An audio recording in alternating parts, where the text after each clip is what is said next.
کابینہ کے ساتھ بیٹھ کے جو آگے ہم نے فیصلے کرنے ہیں اس کے اوپر بھی بات چیت کر لیں گے، اور اس کے بعد جو ہے NCC کا اجلاس بلا کے انشاءاللہ تعالی مشاورت سے جیسے پہلے فیصلے ہوئے تھے تمام صوبوں کو شامل کر کے فیصلے کریں گے۔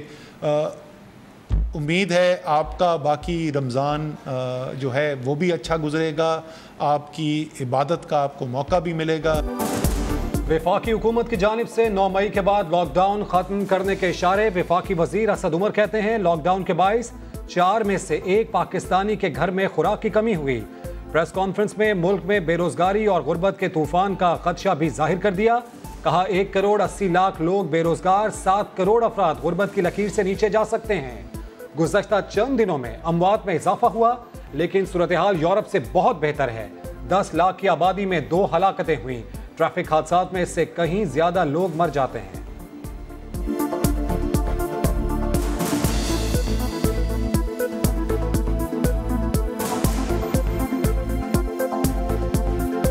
لاک ڈاؤن کے جہاں فوائد ہیں وہاں اس کے نقصانات بھی ہیں۔ ہمیں شدت زیادہ دکھائی دیتی ہے تو ہمیں زیادہ سیویئر کرنا چاہیے، دباؤ کم دکھائی دیتا ہے تو ہمیں اتنا لوگوں کے لیے ایز پیدا کرنی چاہیے۔ کیا آپ کا ملک، کیا آپ کی معیشت اتنا لمبے دورانیے کا لاک ڈاؤن برداشت کر پائے گی؟ نہیں کر پائے گی۔ ملکی معیشت طویل لاک ڈاؤن کا بوجھ برداشت نہیں کر سکتی۔ وزیر خارجہ شاہ محمود قریشی نے بھی وفاق کی پالیسی بتا دی۔ کہتے ہیں لاک ڈاؤن کے جہاں فوائد ہیں وہاں بہت سے نقصانات بھی ہیں۔ کورونا کے ساتھ بھوک کا بھی مقابلہ کرنا ہے۔ سماجی فاصلے کے سما کے سوال پر شاہ محمود ناراض ہو گئے۔ کمپیریزن کرنا ٹریفک حادثات میں جو ہلاکتیں ہوتی ہیں اس سے، یا کوئی اور امراض جس میں لوگ اپنی جان سے چلے جاتے ہیں، اس سے کوئی بنتا اس لیے نہیں ہے کہ اس وائرس کی جو سب سے خطرناک بات ہے وہ یہ ہے کہ یہ بڑی تیزی سے اور غیر محسوس انداز میں پھیلتا ہے۔ کورونا سے اموات کا ٹریفک حادثات سے موازنہ درست نہیں۔ وزیر تعلیم سندھ سعید غنی کا اسد عمر کی پریس کانفرنس پر رد عمل۔ CEO انڈس ہسپتال ڈاکٹر عبدالباری اور سیکرٹری جنرل PMA ڈاکٹر کیسر سجاد کی تنقید۔ کہتے ہیں وزیر اعظم کورونا سے متعلق فیصلوں میں میڈیکل ماہرین سے مشاورت کریں۔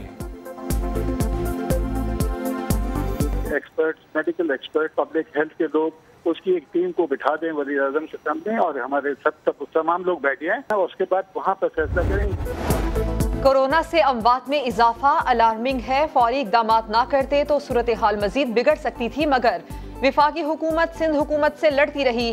بلاول بھٹو کی وزیر اعلیٰ سندھ سے ملاقات میں گفتگو۔ وزیر صحت اور ممتاز ڈاکٹرز نے بریفنگ دی۔ سندھ کے محکمہ خوراک کا میگا اسکینڈل گھپلا بتانے میں بھی گھپلا۔ محکمے نے 4 ارب روپے کی کرپشن کا بتایا، مگر 2 سال میں 15 ارب 85 کروڑ کے گھپلے ہوئے۔ نیب نے دھوکہ دہی میں ملوث فلاور ملز اور محکمہ خوراک کے افسران سے 10 ارب 61 کروڑ روپے وصول کر لیے۔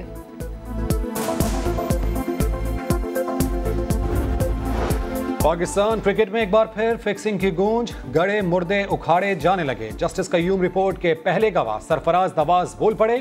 کہا جسٹس قیوم کمیشن کو بتایا تھا کہ 99 کے ورلڈ کپ میں میچز فکس تھے۔ سیف الرحمان کی آفیشیل تحقیقات میں وسیم اکرم نے کرپشن کا اعتراف کیا تھا۔ پابندی لگا دی جاتی تو آج پاکستان کرکٹ کا یہ حال نہ ہوتا۔ وسیم اکرم کو تو دیکھیں، سیف الرحمان کا جو ایک کمیشن بنا تھا اس میں واضح رپورٹ موجود ہے جس میں وسیم اکرم نے مانا ہے بیونڈ مین اس کے ایسٹس ہیں۔ میں کہوں گا کہ وسیم اکرم کو اگر بیان کر دیا جاتا اس وقت تو یہ حالات مختلف ہوتے۔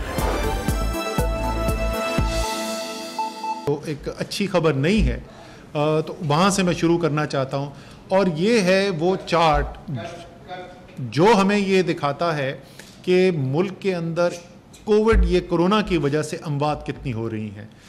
اگر آپ اس چارٹ کو دیکھیں تو آپ کو یہ نظر آئے گا کہ تقریباً مارچ کے وسط سے اموات ہونی شروع ہوئیں اور روزانہ 1 یا 2 اموات ہوتی تھیں۔ اس کے بعد جب ہم آگے بڑھے تو آپ کو اسی چارٹ پر نظر آئے گا کہ دن میں 4-5 اموات ہونی شروع ہو گئیں۔